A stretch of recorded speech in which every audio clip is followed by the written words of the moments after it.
Selamat ya Ren, sudah selesai mengajarnya. Bagaimana perasaanmu? Terima kasih Bu. Jujur sebetulnya hari ini saya merasa cemas dan juga nervous tadi itu. Karena tadi seharusnya saya bawa media pembelajaran menggunakan air gitu. Tapi karena takut mengganggu anak-anak sehingga saya ganti dengan menggunakan beras. Tapi nyatanya ternyata juga tetap menimbulkan masalah. Jadi malah dibuat main-main sama mereka. Gitu. Tenang Ren, itu sebenarnya kan masalah yang wajar sekali kalau terjadi hal seperti itu. Tantangan-tantangan yang sangat nyata dan sangat wajar. Jadi dari situ sebenarnya Rena bisa belajar banyak hal. Nah sebelum kita nanti refleksi yang lebih mendalam, mari kita atur tujuan refleksi itu nanti mau ngapain aja. Atau apa yang ingin kamu gali dari sesi mengajar tadi itu apa aja? Jadi saya pengen tahu ya Bu, kira-kira gimana ya caranya supaya saya itu bisa lebih mengatur kelas dengan baik, bagaimana cara mengelola kelasnya gitu supaya pembelajaran itu jadi lebih maksimal dan tidak mengganggu gitu loh antara anak yang satu dengan anak yang lain begitu. Itu yang bagus. Tujuan itu bagus sebenarnya, sudah spesifik banget. Tapi kita harus sepakati juga, kita yang akan direfleksi itu apa, antisipasimu terhadap kegiatan yang kamu kegiatan pembelajaran di kelas, yang kamu akan lakukan di kelas, itu juga kamu harus bisa mengantisipasi.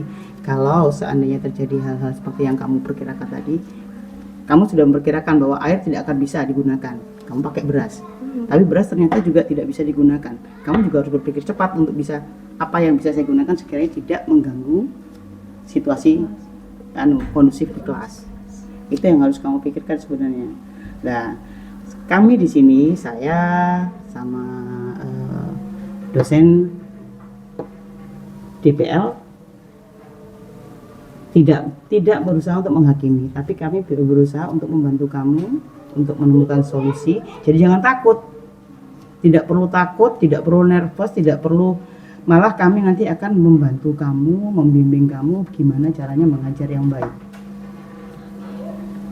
Ingat kata-kata ini Ren, setiap kesalahan itu adalah kesempatan kita untuk belajar lebih banyak lagi. Nah mari kita hari ini, mari kita diskusikan Rena itu nanti pengennya seperti apa, kemudian solusinya seperti apa, masalahnya seperti apa. Nah kita nanti bahas bersama hari ini, santai aja. Sekarang coba kamu ceritakan versimu, apa yang sebenarnya terjadi dengan siswamu yang ada di kelas tadi, dan apa yang kamu lihat dari peristiwa yang terjadi tadi.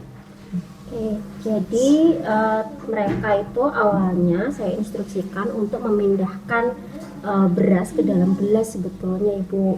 Tapi mereka tadi justru malah meremas-remas berasnya dan kemudian melempar-lempar berasnya itu. Jadi tidak jadi aktivitas memindahkan itu tadi gitu. Sehingga awalnya saya mencoba untuk mencegah, tetapi justru mereka malah saling berteriak begitu, sehingga akhirnya saya biarkan aja dulu, kemudian saya fokus ke kegiatan yang lain begitu. Oke, sekarang mari kita breakdown dulu ya. Apa yang kamu lakukan itu sebenarnya sudah tepat. Memprioritaskan keselamatan sama ketenangan di kelas itu adalah langkah pertama yang paling penting. Nah, sekarang coba kita lihat dari sisi siswanya. Menurut Ibu kira-kira apa yang siswa rasakan sama butuhkan itu apa aja, Bu? Kemungkinan dari siswa memiliki kebutuhan motorik yang tinggi. Jadi dia merasa dengan meremas-remas beras yang ada, yang suatu hal yang sangat menyenangkan buat dia, semacam apa ya, melindungi dirinya. Jadi dia merasa nyaman dengan hal itu sehingga dia melakukan itu. Mungkin juga dia tidak merasa bahwa hal itu mengganggu pembelajaran, bahwa itu mengganggu temannya yang lain, karena dia merasa itu suatu hal untuk bermain dan jadi kebutuhannya dia, menjadi kebutuhan buat dia dalam hal itu, untuk sensoriknya atau motoriknya.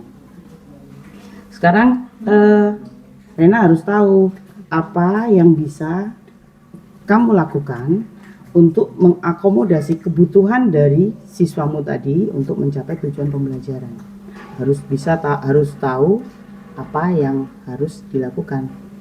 Oh begitu. Berarti kemungkinan saya di pertemuan berikutnya perlu saya siapkan media tambahan ya Bu ya. Mungkin ada wadah khusus yang kemudian digunakan mereka untuk kegiatan meremas-remas berasnya tadi gitu ya.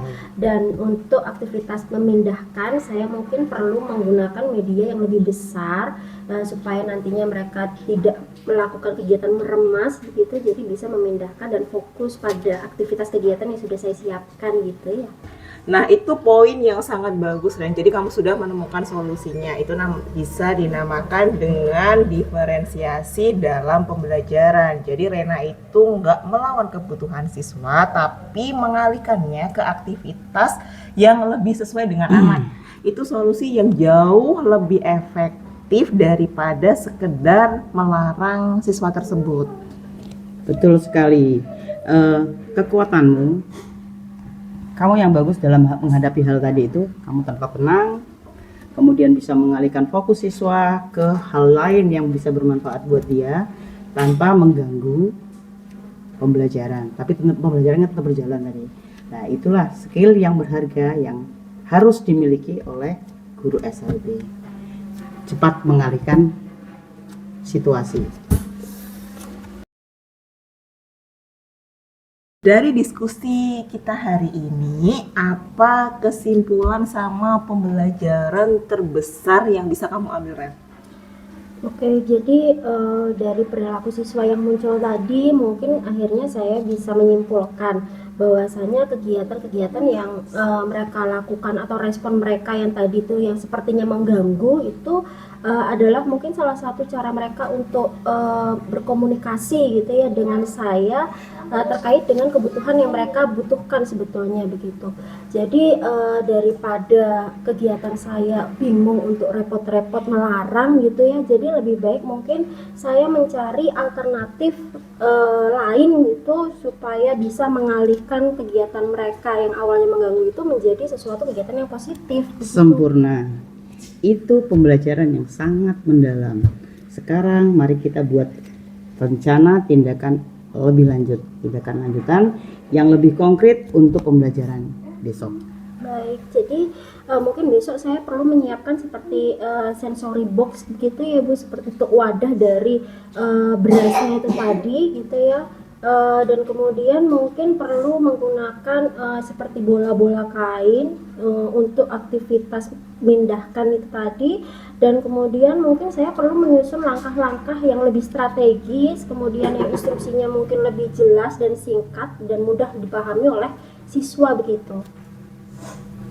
Bagus sekali, Ren. Jadi rencana tindak lanjutnya itu smart sekali, yaitu spesifik, terukur, dan relevan. Jadi kami sangat mengapresiasi progres dan kemampuan kamu itu dalam merefleksikan kegiatan mengajar untuk hari ini. Ingat ya, guru yang baik itu adalah guru yang memang mau belajar terus setiap hari. Ya, kami, saya dan Bu Ina bangga dengan kamu. Jangan lupa rayakan keberhasilan kecilmu hari ini. Kamu tetap tenang dan berhasil menyelesaikan sesi pembelajaran dengan baik. Besok kita implementasikan RTL yang sudah kamu susun dan lihat perkembangannya bagaimana. Baik, terima kasih sekali untuk Bu Ninus juga untuk Bu Ina gitu ya. Jadi kegiatan refleksi ini membuka mata saya untuk lebih bisa bersemangat lagi dan tidak pantang menyerah gitu untuk bisa menjadi guru yang lebih kreatif dan bisa mengupayakan pembelajaran yang sebaik mungkin untuk siswa.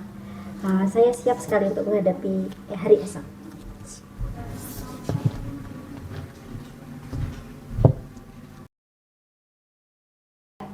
Refleksi bukanlah suatu titik akhir, tapi adalah jembatan yang menghubungkan satu pengalaman belajar dengan rencana perbaikan untuk pengalaman berikutnya. Inilah inti dari mentoring yang berkesinambungan. Dengan pertanyaan pemantik yang tepat dan ruang yang aman untuk berbagi, kita bisa membangun calon guru yang reflektif dan tangguh. Umpan balik yang membangun dan fokus pada solusi membuat saya semakin berkembang dan semakin percaya diri.